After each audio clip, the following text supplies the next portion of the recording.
Selamat isuk-isuk, siang, sore, malam buat kalian semua yang selalu setia nemenin saya di acara yang sama, yakni ngomongin film.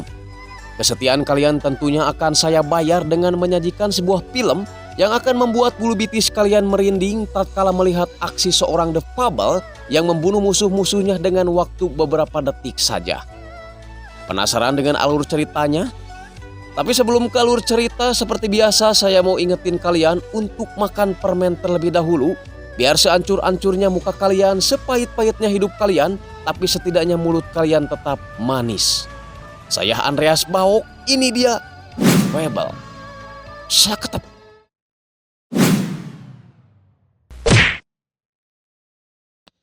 Film diawali dengan sebuah pertemuan antara Yakuza Jepang dan juga para mafia dari Barat yang ingin melakukan kerjasama di bidang ekspor-impor segon dan ketan hidung ke Eropa. Bahkan dari pihak Yakuza memberikan kenang-kenangan tanda persahabatan dengan memberikan sebuah samurai pada perwakilan Eropa. Namun tiba-tiba seseorang berteregos hitam muncul dan membuat suasana jadi mengerikan.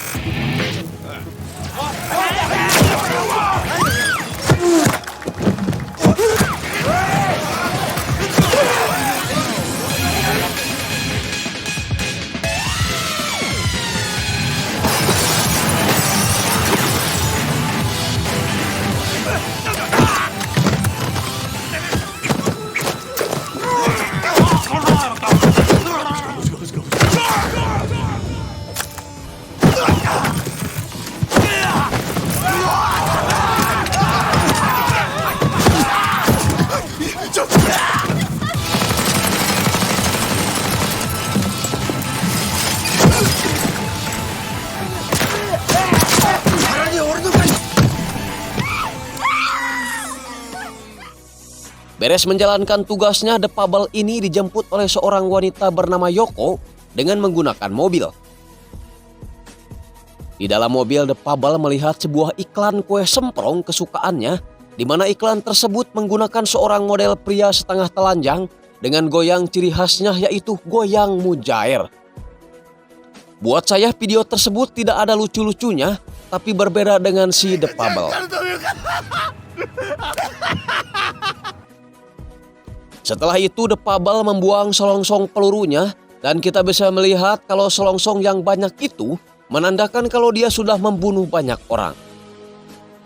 Karena sudah terlalu banyak membunuh orang, akhirnya sang guru sekaligus bosnya menyuruh The Fable untuk cuti membunuh selama setahun dan diharuskan untuk menjadi warga biasa yang berbaur dengan orang lain. Selain mendapat identitas baru menjadi Akira Sato, The Fable juga akan dititipkan di salah satu geng yang pimpinannya merupakan rekan dari sang guru. Kita ke dua pembunuh bayaran lain yang merasa takjub melihat pembunuhan yang dilakukan oleh The Fable kemarin, karena The Fable bisa menembak tepat di bagian organ vital seperti otak, jantung, dan unjat kadur. Mereka sangat penasaran sekali dengan sosok The Fable yang menurut mereka itu hanyalah legenda belaka. Sebelum berangkat, The Fable menyimpan seluruh senjatanya di alat-alat dapur seperti magicom, microwave, dan boboko karena dia dilarang membawa senjata oleh gurunya.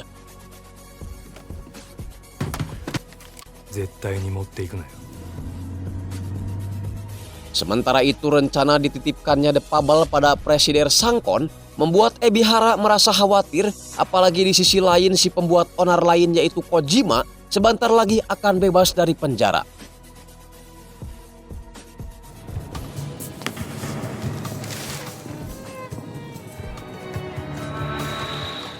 Singkat cerita, The Fable pun tiba di tempat Presiden Sangkon dan mereka berdua langsung mengetesnya dengan menanyakan bagaimana cara The Fable jika menghadapi musuh yang berada tepat di depannya.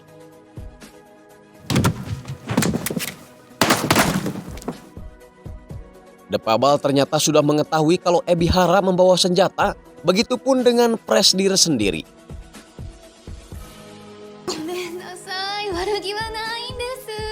Ebihara pun mengantar Fable pergi ke tempat di mana dia akan menjalani hari-hari sebagai orang biasa yang tiap harinya hanya moe manuk dan pergi ke warung untuk sekedar minum tuak.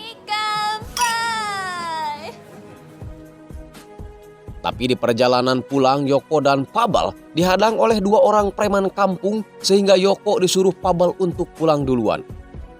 Karena sudah berjanji untuk puasa membunuh selama setahun, Pabal pun pura-pura elehan, mengalah bahkan menangis demi penyamarannya menjadi orang biasa berhasil. 当たってやるが衝撃音、そして吹っ飛ぶふり。右の大振り、殴られるふりをして中指と薬指こす。これはいただいて。ほら出た。情けないな。 Karena kasihan melihat Pabal terluka, seorang wanita bernama Misaki menawarkan sapu tangan untuk mengelap umbel darahnya, namun dia menolak karena mungkin dia tidak terbiasa menerima bantuan seperti itu. Nah, dari sini kita bisa tahu kalau ternyata dua preman kampung tadi adalah suruhan Ebihara yang ingin kembali menguji kemampuan The Pabal. Kita ke dua pembunuh bayaran tadi yang terus-terusan mencari sosok The Pabal dengan menanyakan langsung pada petugas yang kemarin ada di TKP. Salah satu petugas menemukan sebuah HP korban yang kebetulan merekam aksi The Pabal saat melakukan eksekusi. Itu membuat dua pembunuh bayaran ini semakin terobsesi ingin mengalahkan The Pabal. Sementara itu, si The Pabal sendiri tengah menikmati kehidupannya sebagai orang biasa sambil tetap menonton acara kesukaannya.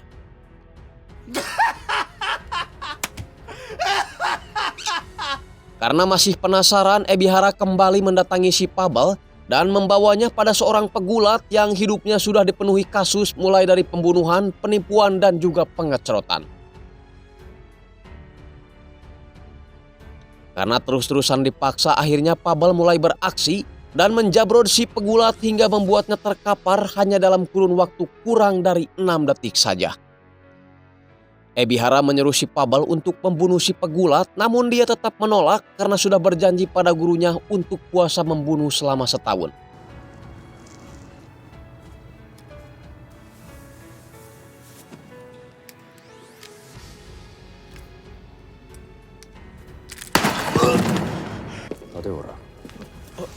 Sambil makan daging lalai, Ebihara mencoba bertanya apa tujuan hidup Pabal sebenarnya.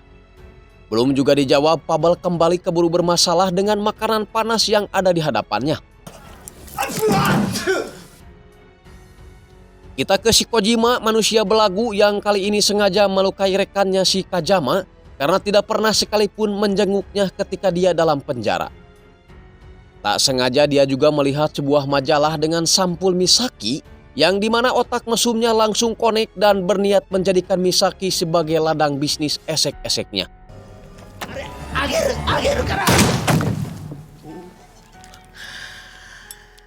Kembali ke si Pabal yang kali ini dia benar-benar ingin hidup normal dengan berusaha mencari pekerjaan yang biasa dilakukan oleh sebagian orang pada umumnya. Namun karena dia terlalu jujur, dia pun susah diterima. Sampai pada akhirnya dia bertemu dengan Misaki dan Misaki membantunya dalam mencari pekerjaan. Kita ke Sunagawa, di mana si Sunagawa ini secara pangkat sejajar dengan Ebihara dan selalu berniat menyingkirkan Ebihara dari organisasi Yakuza mereka. Dan berkat Misaki, The Pabal akhirnya diterima kerja di sebuah perusahaan percetakan dekat rumahnya, meski pekerjaannya itu hanya sebagai pengantar barang.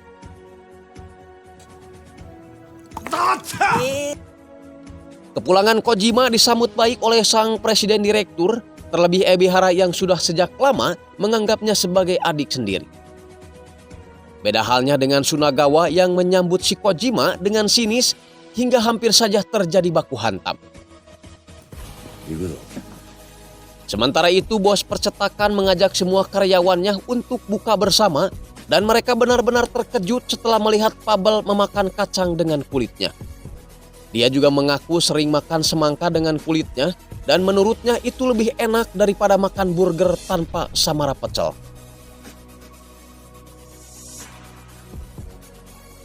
Kemudian dia teringat pada masa kecilnya yang harus diam di hutan dan berani makan apapun termasuk bayawak, dinosaurus hingga ulat pohon.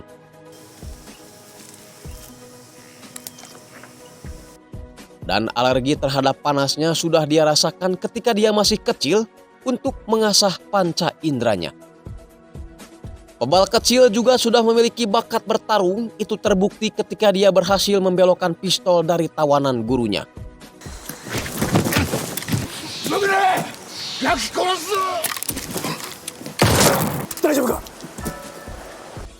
Si Pebal berniat menemui Ebihara, tapi yang nongol malah manusia pelontong yaitu Kojima yang langsung menodongkan pisau ke lubang celi si Pebal.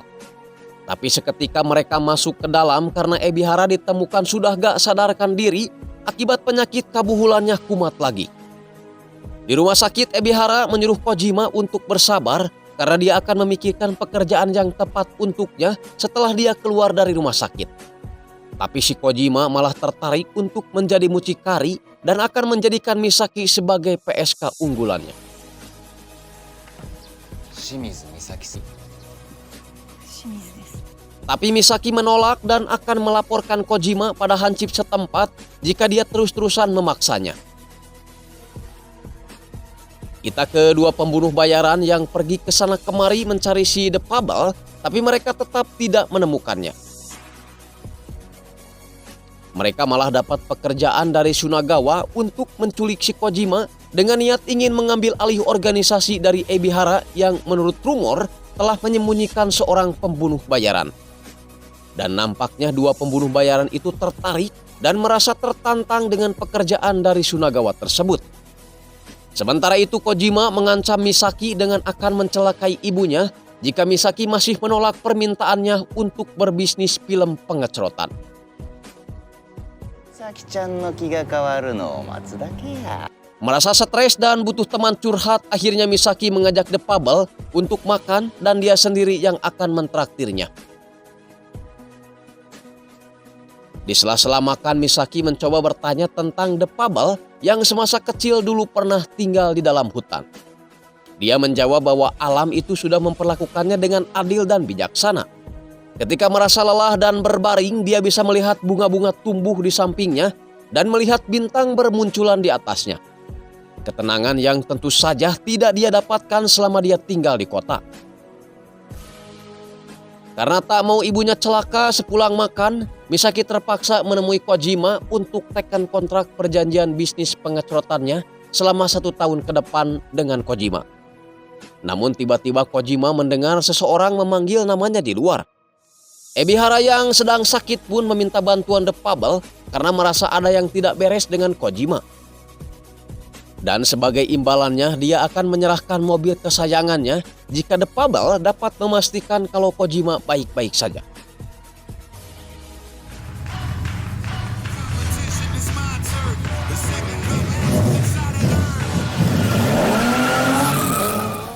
The Pebal mulai masuk ke tempat si Kojima dan dengan insting pembunuhnya dia dapat menggambarkan semua peristiwa yang terjadi melalui pergeseran benda-benda ataupun bercak darah yang tertinggal.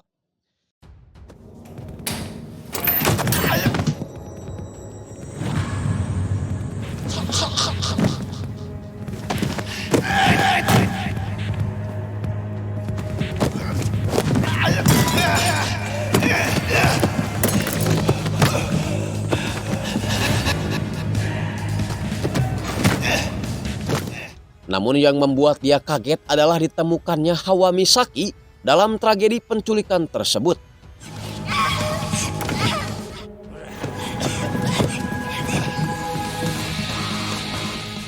Kojima sendiri dipaksa Sunagawa untuk membuat pernyataan palsu pada presiden direktur dengan mengatakan kalau Ebihara lah yang menyuruhnya untuk membunuh Kajama.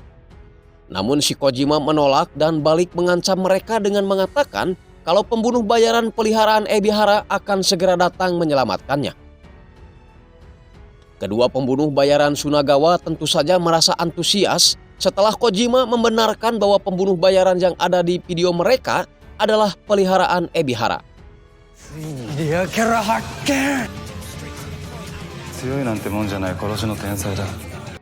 Pebal sendiri tengah diperingatkan Yoko untuk tidak ikut campur ke dalam masalah tersebut. Apalagi dia sudah berjanji pada gurunya untuk tidak membunuh orang selama 1 tahun. Tapi Pebal berniat ingin menyelamatkan Misaki yang selama ini telah banyak membantunya. Akhirnya Yoko pun mengerti dan membantu Pabal membuat peluru bohongan yang tidak akan membuat musuh mati, tapi cukup untuk membuat lawan adu songkol atau terkapar.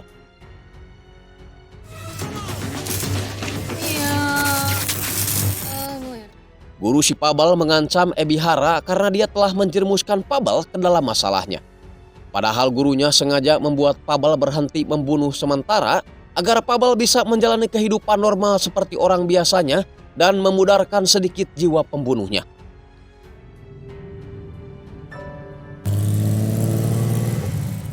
Singkat cerita, malam pun cedem, si Pabal mulai merangsek masuk ke dalam gedung dan melumpuhkan seseorang yang berusaha untuk melentud Misaki. 来た。目的は Agar Misaki tidak ketakutan, Yoko menyuruh Pabal sebisa mungkin untuk menghibur Misaki. なんで俺もやねん。それジャッカルの CM だろ! Setelah menyelamatkan Misaki, kini si Pabal mencoba menyelamatkan Kojima yang sedang ditawan di atas ketinggian.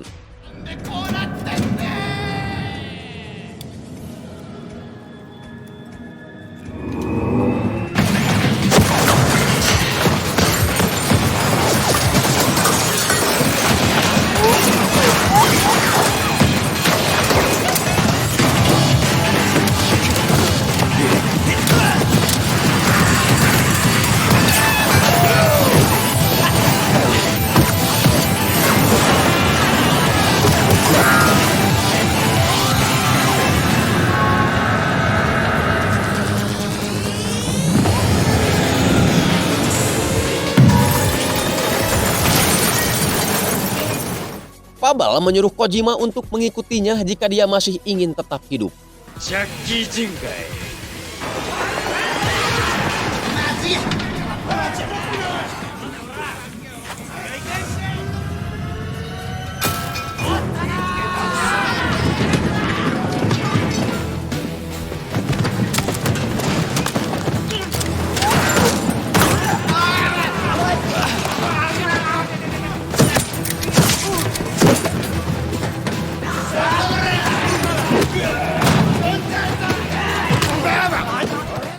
Janji untuk tidak membunuh selama setahun membuat Pabal kesulitan, apalagi musuh yang dia hadapi semakin sini semakin banyak.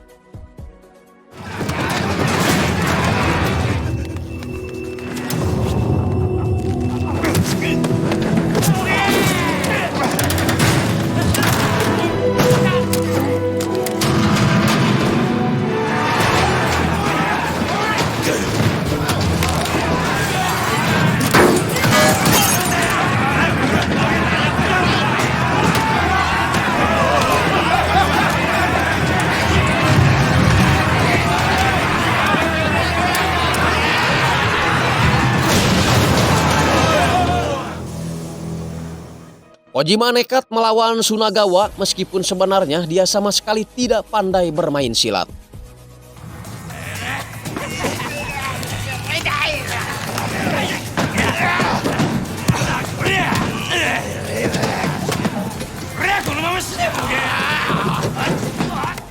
Kojima hampir saja tewas, beruntung keburu diselamatkan oleh si Pabal.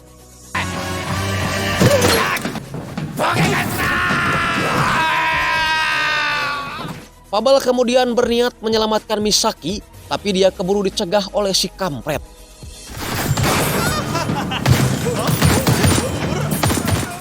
Melihat Misaki dalam bahaya, Yoko pun segera ikut join dan berhasil menghajar si kampret satunya lagi.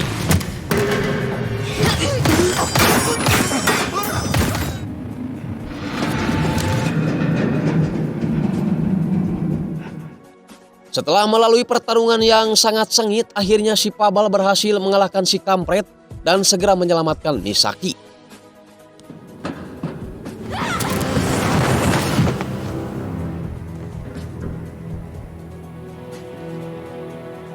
Untuk menutupi identitasnya sebagai The Pabal, dia menyuruh anak buah Ebihara untuk berpura-pura sebagai Pabal yang menyelamatkan Misaki.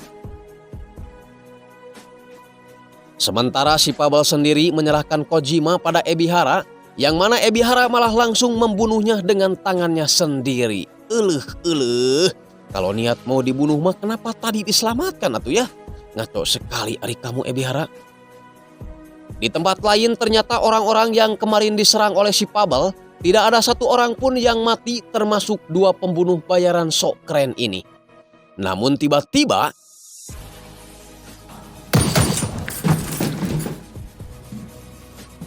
yah, itu adalah guru si Pavel yang sengaja membunuh dua orang itu karena bisa jadi ancaman buat si Pavel di hari berikutnya.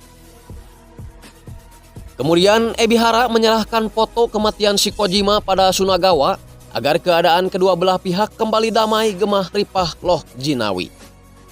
Di scene terakhir diperlihatkan Ebihara meminta maaf pada sang presiden direktur dan The Pavel sekarang bisa hidup tenang dalam menjalani kehidupannya sebagai manusia normal. Film pun tomat. Baiklah Sobat Kompa, itu tadi rangkuman dari film The Pavel 2019. Mudah-mudahan kalian terhibur dan kembali menonton video kami selanjutnya ya. Pesan yang dapat kita ambil dari film ini adalah sekali-kali pergilah ke dalam hutan agar kita bisa merasakan nikmatnya daging kadal dan juga ulat pohon. Saya Andreas Bauk pamit. Wassalamualaikum warahmatullahi wabarakatuh. Adios. Permios.